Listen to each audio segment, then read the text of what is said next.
And you've been incredible at deciphering that down into a formula. But it's a really wonderful formula that's really, you know, helped us understand communication and interpersonal relationships.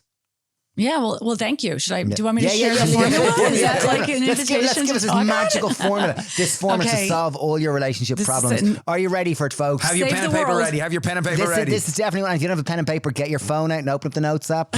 Save the world with a formula. Formula for a better world. The formula for healthy relating. Okay. And this formula applies to every interaction, right? It could be a communication. Communication, I should say, is the primary way we relate. It's the most important place to focus. And does that include body language? Because it includes body language. Okay. But I would say the primary way we relate is actually through words. But yes, communication definitely applies to body language. And the primary way we communicate is on social media or digitally these days. Most communication happens online. So this formula applies to how we relate to, you know, other humans, to non-human animals, to the environment as social groups and so on. And here's the formula. In a healthy interaction, we practice integrity and we honor dignity. It's that simple. And I'll break this down. And that equals people safety know. And security. And exactly. That leads to a sense of security and connection. Yes, you get an A. Thank you. Yeah. Practice integrity and honor dignity. And honor dignity, and this leads to a greater sense of security and connection. But let's talk about what it means to practice integrity, because they can be abstractions. Integrity and dignity sound like words that are baked into, like, you know, the independence, the constitution of a country or whatever. Like, they sound like grand words that we don't typically use on a daily basis. Integrity, obviously, most people will understand. I remember the first time I came across integrity, Dad found me climbing on the roof trying to bring a lovely young woman in through the window in my bedroom. As you were 17 years old. As I was 17, that wasn't recently. That was when I was 17 years old. And I remember Dad made me read The 7 Habits of Highly Effective People. And he made me like sit down and talk about what does integrity mean and like, what is it? And my understanding of integrity could be right or wrong, but was that like, we practice what we preach. We honor what we say. We are true to our word and we're only as good as our word. That was my understanding. How does that stack up to? Yeah, well, kudos for your dad, for one. Yes. I mean, and to make that even more concrete for people, is, you know, integrity by definition is the integration, and it's the same root, integration of our values, our core moral values and our behaviors or our practices. But they're on alignment. And so, yeah, it's alignment between values and practices, even more specifically. So we practice what we preach, so that we're... Yes, except that people can preach different things, right? Yes. And it doesn't mean, I mean, you could, you know, if you're somebody who doesn't really care about compassion, for instance, you might preach something different and still practice that. But that said, the core moral values that have been found to be most commonly espoused or embraced by people in cultures all through the world are the values of compassion, sometimes referred to as caring, and justice or fairness, right? So when we practice integrity, we basically practice fairness. We treat other people or animals the way that we would want to be treated if we were in their position. Beautiful. This is, you know, another way of saying we practice respect. So that's the practice of integrity. Which sounds very much like a religious, you know, in all religions of the world, they'll typically treat your neighbor as you want to be treated. Like, it's a very basic philosophical concept that's baked into most kind of how you should be to be a good human. Totally. It's the golden rule, you know, and if you whittle down, you know, the sort of, you know, spiritual teachings around the world, you know, they'll come to, you know, land on this to a large degree. So practicing integrity is treating others, practicing respect, treating others the way you would want to be treated if you were in their position. Or yourself. Like, so the formula applies to how we relate to ourselves as well, I should mention. And we are always relating to ourselves through our self-talk, through the choices that we make that impact our future selves, for example, right? So we need to practice integrity toward ourselves as well. We can talk about that a little bit more later, but let's talk about what honoring dignity means so it's not an abstraction. Yeah, because dignity, it's a lovely word, beautiful word, sounds lofty, sounds very great. dignified. So dignified, dignity. Dignified what word. does dignity? Yeah, tell us what dignity means, because I couldn't define it really very well. So dignity, your dignity is your sense of inherent worth. It's the sense of being fundamentally worthy as a being, right? So when you honor someone's dignity, you think of, it's a perception and it's also a treatment. You think of and treat them as though they are worthy of being treated with respect, of occupying space on this planet, just like everyone else. When I honor your dignity, I don't see you as in any way inferior or less worthy than I or anyone else on this planet of being treated with respect, treated the way that I would want to be treated, no matter what you have done. You could be, anyway, we'll get back to that. So when we practice integrity and honor dignity, this leads to a sense of greater security and connection. And if you think about your own relationships, and I've already seen this, like that, I know this is the tip of the iceberg for you guys, but the richness of relationships that you have around you, and not just relationships, but like relationships that are secure and connected, is pretty astounding. So if you think about one of these relationships that you consider really good, many of them surely, you can probably recognize that like you trust that other person perceives you, they respect you, and they see you as fundamentally worthy of being treated with respect as a being on this planet, and you feel secure and connected with them. Yeah, absolutely. It's so distilled. Like when you say it, like the fundamental of human relationship are down to honor, dignity, practice. Honor, integrity. Practice integrity and honor dignity. Yeah. Yeah. And like it sounds so simple, but when you distill them, it's quite profound, and it's quite, it is like linking two golden rules together, that no one is better than everyone else, and treat everyone the way you would like to be treated. So the opposite of the formula is violating integrity and harming dignity. So when we violate integrity and we harm dignity, this causes us to feel insecure and disconnected.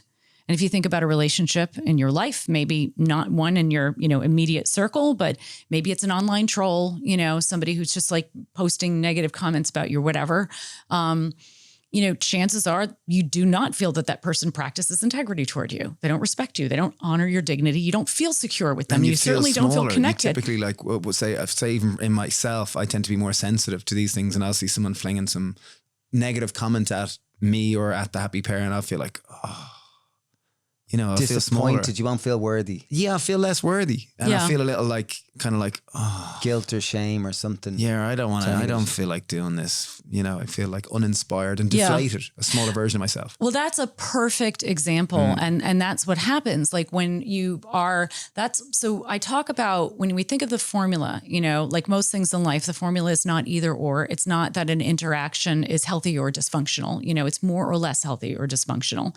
So it's a spectrum. It's a spectrum, right? So healthy relationships, healthy interactions, I call relational, and not unhealthy ones, I call non-relational.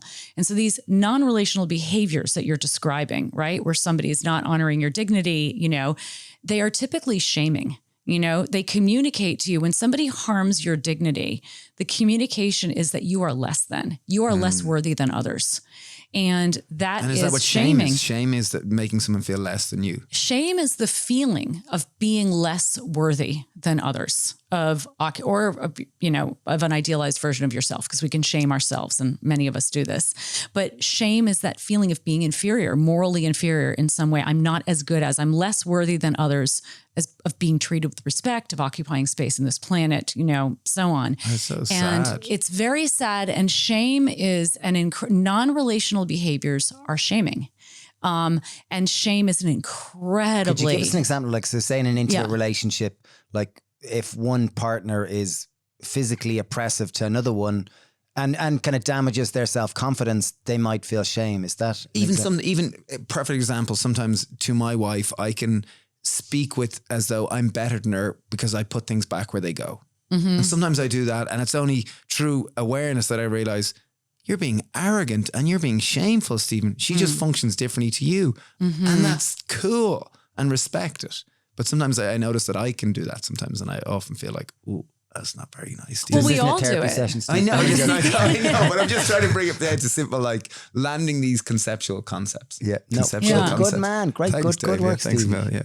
But that is actually a perfect example. I mean, and it it's is subtle. Like, it's not like kind of we're out in the whatever. Totally. But most shaming, many shaming behaviors, these non-relational behaviors, are subtle. The problem comes in when we start to think of difference as deficiency.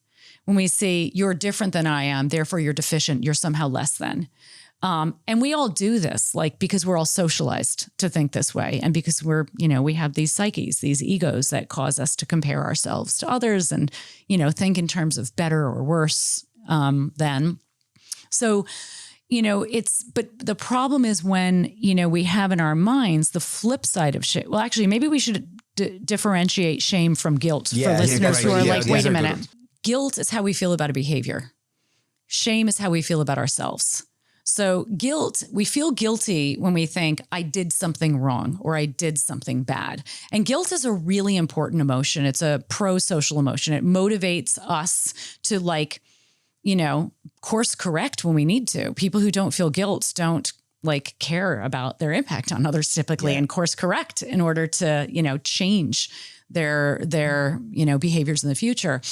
The problem is that a lot of times guilt in our minds turns automatically into shame. So we do something, it's a behavior we engage in that we're like, I shouldn't have done that. I feel guilty about that. And then we get ashamed because we've basically been born into this relationally dysfunctional mess of a world that's so shaming that most of us automatically, as soon as we feel guilty, we think, oh, I feel ashamed of that.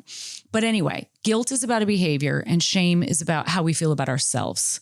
Okay. Yeah. And shame is really, a big problem for us. Shame is an incredibly demotivating emotion. Shame is we can only feel ashamed when we have learned to buy into a story, a myth that some individuals are more worthy than others. If we didn't believe this on some level, we wouldn't feel ashamed because we would recognize that no matter what we do, no matter what we say, even if it's causing harm in the world, which we obviously don't want to do, we can still honor ourselves as beings and feel a sense of worth. So the flip side of shame is contempt.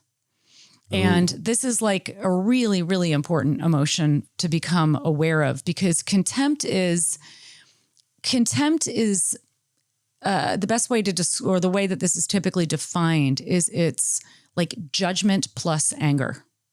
So contempt sounds scary. When I hear contempt, I think of some John Grisham movie and there's someone planning on killing someone. No. It's usually, in most interpersonal relationships, romantic relationships, contempt is the root cause. Contempt, yeah. It's the root cause from this Esther Perel and all these other people. You hear them say it, that when contempt starts to manifest in relationships, that's a clear sign that it can potentially be reaching towards the end because it's usually one of the great levers to a relationship ending. You're absolutely right. Yeah. Research has shown, John Gottman's research showed that contempt is the one emotion most likely to destroy a relationship. It is a relationship destroyer. So judgment and anger.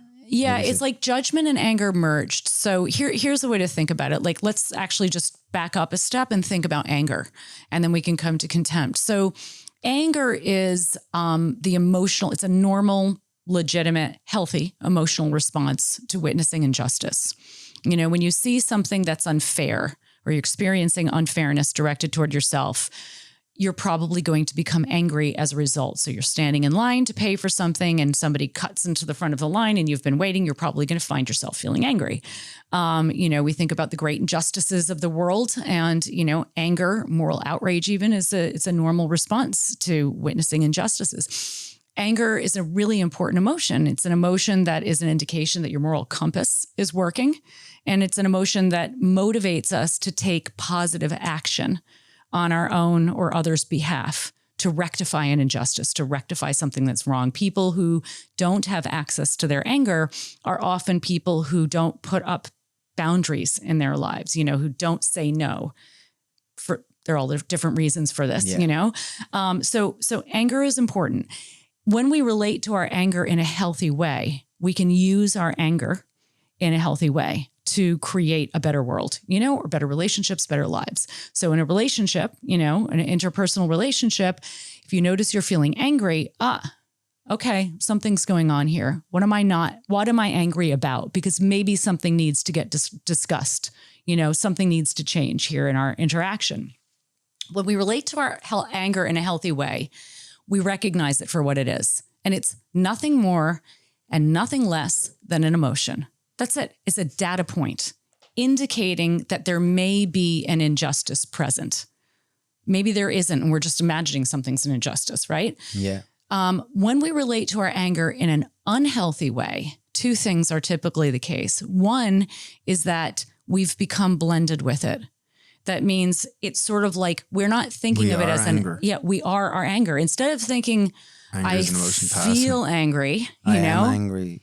Yeah. Or a part of me is feeling angry, which is even better. It's a great way. If you are feeling angry and you say a part of me is feeling angry, it gives you some separation to the anger. We say, I am angry. I and the anger have become one. And often it has the charge of contempt. Contempt is the flip side of shame, as I said. It's the feeling of being more worthy than others, So of being it's treated with So it's respect. arrogance in it. There's arrogance in it. There's a way in which when we feel contempt, we've placed ourselves in a position of moral superiority. Oh, yeah. Right? And contempt is like, Contempt. I get it. but it can be very, very subtle, and Sneaky. it shows up. It's sneaky. I've It's seen a it at sneaky home. one. I've That's seen contempt. it at home. You didn't do what you do, and it's gone on my head. Like it's gone on my head. It's not like outwardly, and I think I'm keeping it in, but it's probably spilling out all over the place. It's oozing. So contempt is when you think you are better than someone and you experience anger as well. Yeah, where you're feeling like you're sprinkling of looking anger. down on them. It could be a sprinkling of anger. It could be a lot. I mean, you could feel contempt to a greater or lesser degree, and we all do. Like we all do. I mean, this is where, we can talk about this later if you want, but meditation and mindfulness practice, is really, really, really important in helping to offset these perceptions that we have of worth, worthiness. But when we feel contempt, we end up communicating with another person, in a way that suggests that they are somehow inferior. We shame people from a position of contempt. So when you're feeling contempt for someone, they're probably feeling ashamed when you communicate with them because you're looking down on them in some way. And it can be very, very subtle, but it is no less really powerful. And so contempt and shame are two sides. I call them two sides of the non-relational coin. One cannot exist. Two sides of poor relationships, like they're two sides. That's right. It's two sides of the coin, right? You can't have one without the other. You can't feel less worthy than someone, unless there's somebody who's more worthy to compare yourself to, and vice versa. Yes, they're two sides of the same scales. We're such like what you're talking about here is like at the root cause of all injustices, oppressions, bad things in the world. It typically comes down to relationships, and as you said, we aren't taught relationship skills. Relationship literacy is not taught in schools. And even when I'm hearing you're like your formula is brilliant, like to practice integrity. Even I'm 43 and I didn't know what contempt actually meant. Contempt actually meant. But it's more putting words. You can feel it and you can understand it at a feeling level, but to put words on it sometimes is hard. Oh, I've experienced it loads of times in me. I've been contemptuous towards lots of times, and we all have. Nice. Yeah, but to practice integrity and to honor dignity, and therefore it will equal typically more security and safety and better connections. And